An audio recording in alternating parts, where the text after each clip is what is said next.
ముదురు హీరోయిన్ తొందరగా పడదు, పడితే వదలదని టాక్ ఉంది ఆ అమ్మడు మీద. ఆ హీరోయిన్ సంగతి ఎలా ఉన్నా మన హీరో గారి టాలెంట్ మాత్రం అల్టిమేట్ అంటోంది టాలీవుడ్ కోలీవుడ్. ఆ హీరో ఎవరనేగా ఆర్య.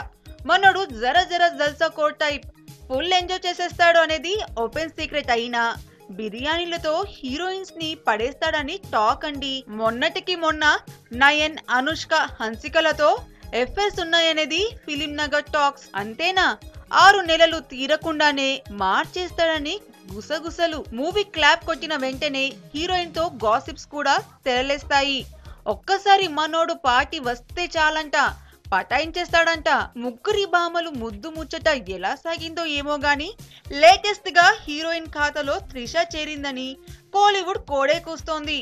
లేటెస్ట్ గా త్రిషతో కలిసి ఓ సినిమా చేస్తున్నాడు. షూటింగ్ ఫస్ట్ షెడ్యూల్ అయ్యిందో లేదో కానీ చెన్నై బ్యూటీతో చెక్కలు కొడుతున్నాడని చెన్నై నగర్ లో పుకార్లు షికార్లు చేస్తున్నాయి. ఈ విషయం ఆ వుడ్ ఈ వుడ్ కు అయితే చేరింది కానీ రానా చెవులో పడిందో లేదో. గత రంజాన్ కు చెన్నైలోని త్రిష అండ్ ఫ్రెండ్స్ కు హలీం పార్సిల్ పంపిన దగ్గుబాటి వారసుడు ఈసారి పంపించలేదని తెలిసింది. ఆర్య ఇష్యూ చెవిన పడిందేమో, హలీం పార్సల్ క్యాన్సిల్ అయిందని కృష్ణనగర్ టాక్.